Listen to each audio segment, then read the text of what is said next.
नमस्कार दोस्तों, मैं स्मित मिश्रा स्वागत करता हूं फिर से आप सभी का एनजेटी एजुकेशन में। साथियों, डोनाल्ड ट्रंप ने यूएस का नया मैप जारी कर दिया है और अब ऑफिशियली ये बता रहे हैं कि यूएस के अंदर अब कनाडा, ग्रीनलैंड, वेनेजुएला ये सब आने वाला है। अगर आपको याद हो तो आज से 4 दिन पहले मैंने आपको यूएस की मंशा पर एक वीडियो दी हुई थी कि अब कनाडा और मैक्सिको की बारी है वेनेजुएला और ग्रीनलैंड के बाद। उसी वीडियो में मैंने आपको बताया था कि यूएसए की असली मंशा क्या है, वो क्या चाहता है, वो अखंड अमेरिका बनना चाहता है। तो आज हम लोग पूरा डिटेल से जानेंगे यूएस किस प्रकार से जो यूरोपियन कंट्रीज हैं उनको लताड़ रहे हैं और जो नया मैप जारी किए हैं उसके क्या मायने हैं, पूरा डिटेल में जानेंगे। तो आप ये आर्टिकल देख पाओगे। डोनाल्ड ट्रंप ने एक नया नक्शा जारी कर कनाडा, वेनेजुएला, ग्रीनलैंड इन सबको अमेरिका का हिस्सा बताया हुआ है। सोशल मीडिया पर इन्होंने शेयर किया है, 2 पोस्ट शेयर की है।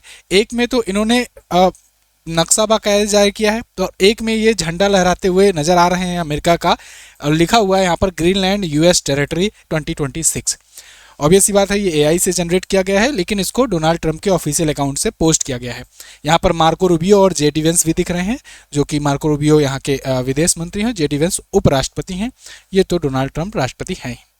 तो यानी ग्रीनलैंड को तो ये बता रहे हैं अपना, साथ ही साथ फिर अगले पोस्ट में ये मैप जारी करते हैं, नक्शा जारी करते हैं यूएसए का, जिसमें ये यूएस के साथ साथ कनाडा, ग्रीनलैंड और वेनेजुएला इन सबको भी यूएसए का हिस्सा बताते हैं। ये देखिए, ये वो तस्वीर है जो इन्होंने जारी किया है। और इसमें देखिए एक और इंटरेस्टिंग बात क्या है पता है, इसमें इन्होंने, ये वो वाली तस्वीर है जब ये नए नए प्रेसिडेंट बने थे, तो एक टाइम पर इन्होंने बुलाया था यूरोप के सभी लीडर्स को। इसमें आपको ये उर्सुला वैंडर लियन दिखेंगी, जो कि यूरोपियन यूनियन की प्रेसिडेंट है। इसके अलावा जॉर्जिया मेलोनी दिखेंगी, इटली की प्रधानमंत्री, या यहाँ पर कीर स्टारमर दिखेंगे आपको, यूके के प्राइम मिनिस्टर। यहाँ पर आपको दिख जाएंगे ये इमैनुअल मैक्रोन है, फ्रांस के राष्ट्रपति, और भी लोग यहाँ पर दिख जाएंगे पोलैंड वगैरह के, है ना। तो ये सबको एक साथ बुला करके, देखो ये यूक्रेन के हैं, शायद जेलेंस्की हैं ये, तो इन सबको बुला करके एक साथ ऐसे टेबल पर बैठा, कुर्सियों पर बैठा करके सामने ये बैठे थे। ये ऐतिहासिक तस्वीर मानी गई थी उस टाइम पर भी। उस टाइम पर ये शोकेस किया गया था, दुनिया में बहुत सारे लोगों ने आलोचना भी की थी कि देखो कैसे यूरोपियंस जो हैं यहाँ पर आज गिड़गिड़ा रहे हैं ट्रंप के सामने।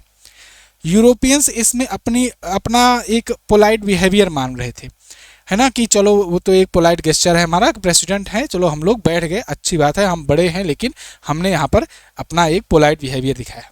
लेकिन इनको ये नहीं पता कि ट्रंप इस तस्वीर का कैसे यूज़ करने वाला है, और यूज़ किया भी गया। आज जो पोस्ट की गई है इसमें यही वाली तस्वीर में पीछे जो मैप लगा है, इस मैप को ध्यान से देखिए। इस मैप में इन्होंने कनाडा, इसके अलावा यूएसए, इसके अलावा वेनेजुएला, इसके अलावा ग्रीनलैंड, इन सब को एक अपने जो झंडा है उससे कलर कर दिया है। मतलब अमूमन ऐसा होता है कि जैसे मैप में भी, मैं भी जब शो कराता हूँ मैप में कई बार, तो मैप में जो कंट्री रहती है उसको हाईलाइट करके उसके मैप से बनाया जाता है। तो ये मतलब होता है कि वो देश का टेरिटरी है, या कहें कि वो देश है वो। तो यहाँ पर ये सबको ये यूएसए बता रहे हैं, और उसी वाली तस्वीर में यूज करके बता रहे हैं कि ये सब यूरोपियंस जो हैं ये भी एग्री होंगे, बाई हुक बाई क्रुक, कैसे भी करके ये एग्री होना ही होना है इनको। और अगली तस्वीर में ग्रीनलैंड को ये यूएस की टेरिटरी बता दिए हैं, जबकि यूरोप के कई बड़े लीडर्स जो हैं इससे बिल्कुल असहमति व्यक्त कर रहे हैं, इसके बिल्कुल खिलाफ हैं कि वो ग्रीनलैंड को नहीं जाने देंगे। ग्रीनलैंड तक तो ठीक था, अब वो तो अभी मामला चल ही रहा है, ये अब कनाडा पर भी कूद पड़े हैं। कनाडा वाला भी मामला पूरा समझेंगे हम लोग।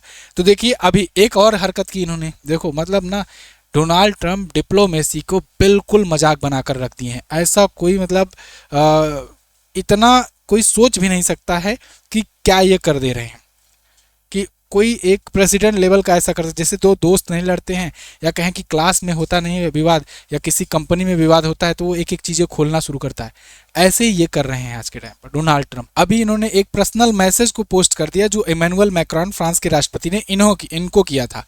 उस मैसेज में उन्होंने लिखा था कि देखो हम लोग सीरिया में एक साथ थे, ईरान को लेकर के हम लोग काफ़ी कुछ कर सकते हैं, इसके अलावा आप आए हो यहाँ पर तो आओ बैठते हैं, G7 पर मीटिंग करते हैं, हम लोग कुछ और हल निकालते हैं। इसके अलावा यूक्रेन पर भी उन्होंने बात की थी। तो इनको पर्सनल वो मैसेज जो उन्होंने किया था, जिसमें वो एक्सेप्ट कर रहे हैं कि सीरिया में हम साथ थे, ईरान में हम लोग कुछ कर सकते हैं साथ में, वो मैसेज इन्होंने पब्लिक कर दिया। सोचो, एक प्रेसिडेंट का इनके प्रति मैसेज इनके पास गया था, जो वो मैसेज उठा करके इन्होंने पब्लिकली पोस्ट कर दिया एज ए स्क्रीनशॉट। कई कई बार मतलब डिप्लोमेसी में ये भी देखा जाता है, ये भी मतलब बुरी बात मानी जाती है कि उन्होंने क्या कहा फ़ोन कॉल पर और उसको तुमने बता दिया कि हाँ ये हमसे बात हुई है और ये ऐसा कर रहे थे। वो भी एक बुरी बात है कि मतलब ये बात जो है पर्सनल बात होती है, कॉन्फिडेंशियल होती है, उसको लीक क्यों कर रहे हो। लेकिन ये तो और भी हद तक बढ़ गए आगे, कभी कभी ऑडियो चैट ही पूरा वायरल कर देते हैं, कभी कभी पूरा स्क्रीनशॉट ही उठा करके पोस्ट कर देते हैं मतलब दिखा देते हैं कि लो देखो वाकई में ये चीज़ ऐसी चीज़ें हुई हैं। और ऐसा हो क्यों रहा है, क्योंकि देखो एक तो इनकी क्रेडिबिलिटी बिल्कुल ख़त्म हो गई है। डोनाल्ड ट्रंप पर आज के टाइम पर कोई विश्वास नहीं कर रहा है कि ये क्या कहते हैं, क्या सही है क्या नहीं है। इस हिसाब से जैसे इन्होंने भारत में कहा था ना कि भारत और पाकिस्तान का युद्ध मैंने रुकवाया, तो कोई मान नहीं रहा था कि भाई क्या प्रूफ है तुम्हारे पास कि तुमने युद्ध रुकवाया, भारत तो साफ साफ नकार रहा है। तो ऐसे इन्होंने 70-80 बार बोल दिया उधर से बार बार, फिर भी भारत इधर से अपोज करता रहा। अब ऐसे ही बातों को लेकर के ये अब डायरेक्टली पोस्ट करने लगे।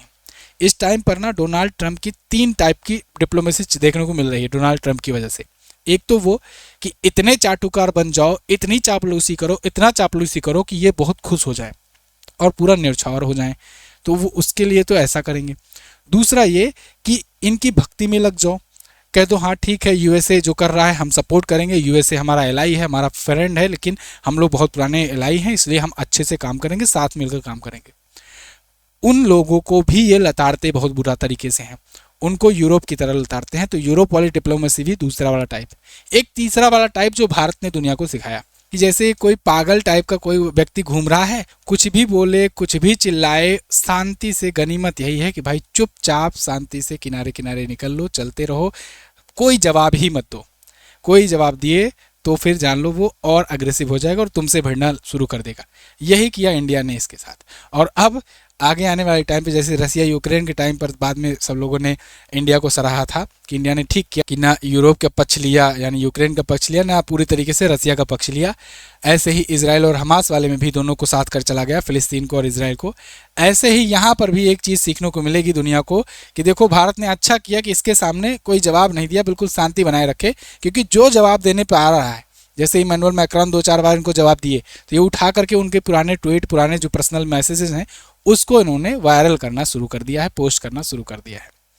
आपको अगर याद हो तो मैंने 2-3 दिन पहले जो वीडियो बनाई थी उसमें बताया था कि कैसे यूएसए की मंशा है अखंड अमेरिका बनने की। अखंड अमेरिका मतलब मैंने आपको उसमें समझाया था ना कि ये एक्चुअल में अमेरिका जो हम लोग कहते हैं ये अमेरिका नहीं है, ये है यूनाइटेड स्टेट्स ऑफ अमेरिका। मतलब अमेरिका इस महाद्वीप का नाम है, इसमें बहुत सारे स्टेट्स हैं, उन्हीं स्टेट्स में से 50 स्टेट का एक ग्रुप जिन्होंने एक एग्रीमेंट साइन करके यूनाइटेड रहने की घोषणा की है, उसी एक देश को जो मिल करके यूनाइटेड है तो और एक देश बना रहे हैं, उसी देश को यूएसए कहते हैं यानी यूनाइटेड स्टेट्स ऑफ अमेरिका कहते हैं। अब इसी में एक स्टेट कनाडा को जोड़ लो, एक स्टेट ग्रीनलैंड को जोड़ लो और मैक्सिको को जोड़ लो, ऐसे और छोटे मोटे को जोड़ लो, तो ये पूरा का पूरा अमेरिका महाद्वीप बन जाएगा। अब यूएसए अमेरिका बनने की राह पर चल पड़ा है। यूएसए चाहता है कि हम कनाडा को भी शामिल करें, ग्रीनलैंड को भी, मैक्सिको को भी, इन सब को शामिल कर लें और रूस के जितना ज़मीन हथिया लें, रूस जितना बड़ा देश बन जाएं। ऐसा इसलिए जिससे इसका जो पूरा का पूरा बॉर्डर है वो वाटर लॉक्ड हो जाए, मतलब इस पर कोई भी ऐसे जमीन से कोई घुसपैठ या कहीं जमीन से कोई बॉर्डर किसी देश से लग ही नहीं रहा हो, ये एक अभेद्य किला बन जाए। उसके बाद ये क्या करेंगे, इसके बाद ये बनाएंगे गोल्डन डोम। गोल्डन डोम प्रोजेक्ट ये बिलियंस ऑफ डॉलर का है, इसको भी मैंने आपको लास्ट वीडियो में समझाया था। इन्होंने अपने ट्वीट में ही इस बात की जानकारी अब देनी शुरू कर दी है कि देखो गोल्डन डोम प्रोजेक्ट का ये हिस्सा है, हम लोग बना रहे हैं, उस पर हम लोग बिलियंस डॉलर खर्च कर रहे हैं और इसको बना लेंगे तो फिर दुनिया में हम एलियन से बच पाएंगे, पृथ्वी की सुरक्षा कर पाएंगे और अंतरिक्ष से जो हमले होंगे उसकी सुरक्षा कर पाएंगे वगैरह वगैरह। मतलब दुनिया में अगर कोई दूसरे ग्रह से कोई अटैक करेगा तो ये अमेरिका को बचा लेंगे, पूरी दुनिया से नहीं, मतलब ये इसको बचा लेंगे बस। हालांकि ये कह रहे हैं हम धरती को बचाएंगे, यहाँ से काउंटर करेंगे, लेकिन ये जो मंशा है इनका गोल्डन डोम जो बन रहा है ये तो पूरा पूरा इस नॉर्थ अमेरिका कॉन्टिनेंट की सुरक्षा के लिए ही बन रहा है। तो बाकी दुनिया गई भाड़ में, लेकिन नॉर्थ अमेरिका कॉन्टिनेंट ये इसी को पृथ्वी मानते हैं, ये बचा रहना चाहिए इनके अनुसार, इसके लिए बिलियंस ऑफ डॉलर खर्च कर रहे हैं। दूसरा ये भी तर्क देते हैं कि फ्यूचर वारफेयर जो होगा वो अंतरिक्ष का वार होगा, स्पेस का वार होगा, तो कोई स्पेस से हमारे ऊपर ना अटैक कर पाए, इसके लिए हम गोल्डन डोम बना रहे हैं। तो मतलब कुछ ऐसी टेक्निक बना रहे हैं जिस टेक्निक को दिखा करके ये फिर नए टाइप का हथियार निकाल कर बेचेंगे। कुल मिलाकर ये समझो। अच्छा, इसी बीच क्या होता है, यूरोप वाले तो खफा है ही है। अब इसी बीच कनाडा क्या होता है, कनाडा जाकर चीन की गोद में कूद जाता है।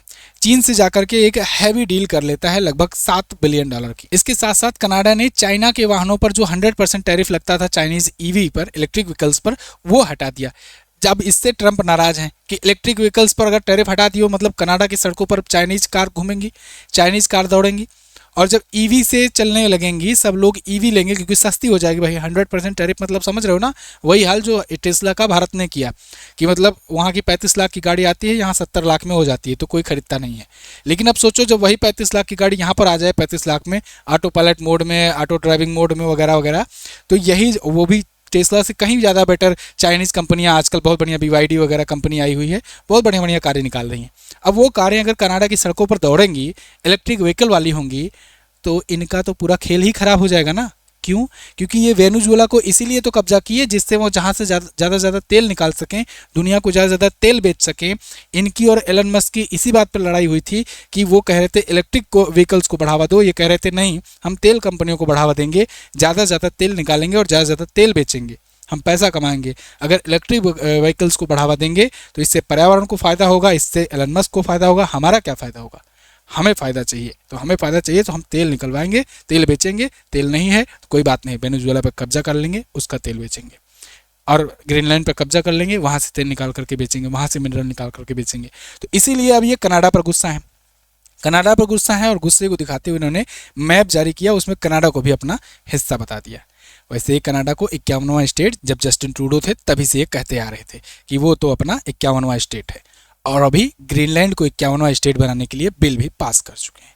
तो ये सिनारियो चल रहा है ओवरऑल, मतलब कि पूरा का पूरा अमेरिका चाह रहा है कि इस नॉर्थ अमेरिका कॉन्टिनेंट को किसी भी तरीके से कब्जा लिया जाए, जिससे चाइना, रसिया या दुनिया की किसी भी उभरती ताकत से ये बिल्कुल अभेद्य रहें, हमेशा सुपर पावर बने रहें, और फिर कल को इनकी तरफ कोई आंख उठाकर भी ना देखे। लेकिन इनका जो तरीका है, इनका जो रवैया है, वो बिल्कुल तानाशाही वाला है, जो दुनिया बिल्कुल त्रस्त हो चुकी है। मतलब यूरोप के देश अब आज के टाइम पर ट्रंप की फ्रांस के राष्ट्रपति इमैनुअल मैक्रोन से तू तू मैं चल रही है। फ्रांस को भी कमज़ोर मत समझो, फ्रांस कमज़ोर नहीं है। फ्रांस भी भले से इकोनॉमी में इतना ज़्यादा नहीं है, लेकिन फ्रांस के पास भी वीटो पावर है। फ्रांस भी राफेल जेट जैसे विमान बेचता है जो कि F-35 को टक्कर देता है, और वर्तमान समय में जब 114 राफेल की डील हुई है भारत से, जो ये कब का बेचना चाह रहे थे अपना F-35, लेकिन भारत ने उसको हटा करके साइडलाइन करके राफेल 114 खरीद लिए। इतनी बड़ी डील हो गई, 3.25 लाख करोड़ की डील हो गई, तो इससे ये और ज़्यादा खफा हैं। इसीलिए इमैनुअल मैक्रोन को ये कह रहे हैं। अभी तो इनका एक बयान ये भी आया, इन्होंने कहा कि इमैनुअल मैक्रोन ज़्यादा दिन के लिए बचे नहीं हैं, अगर वो कोई और हरकत करते हैं तो उनके वाइन्स और शैंपेन पर हम 200% का लगा देंगे टैरिफ।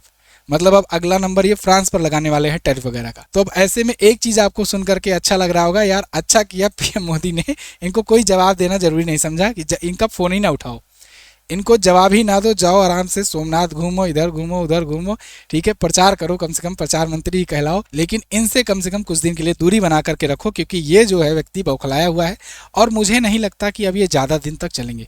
होता नहीं है जब कोई कहता नहीं कि बुझने वाला दिया अंतिम बार बहुत तेज़ से फड़फड़ाता है, वही स्थिति लग रहा है इनका चलेगा, क्योंकि ये जिस हिसाब से हद कर रहे हैं तो वहाँ भी तो डेमोक्रेसी है, वहाँ पर भी तो इनको अभी मिड टर्म का इलेक्शन झेलना पड़ेगा, वहाँ पर भी तो महाभियोग की प्रक्रिया वहीं से तो ली गई है ना, भारत में, भारतीय संविधान में, तो वहाँ भी महाभियोग वाला प्रक्रिया है, तो कुछ भी हो सकता है। क्योंकि इनके जो रिपब्लिकन्स हैं ना, जो उनके पार्टी के लीडर्स हैं, वो लोग भी खफा हो रहे हैं, अब इनसे तंग आ रहे हैं, क्योंकि ये बंदा, जैसे देश जो है वो सरकारें चलाती हैं, देश जो है वो कैबिनेट चलाता है, मंत्री होते हैं उसमें हर डिपार्टमेंट के, यहाँ पर इस व्यक्ति के द्वारा खुद ही चलाया जा रहा है देश।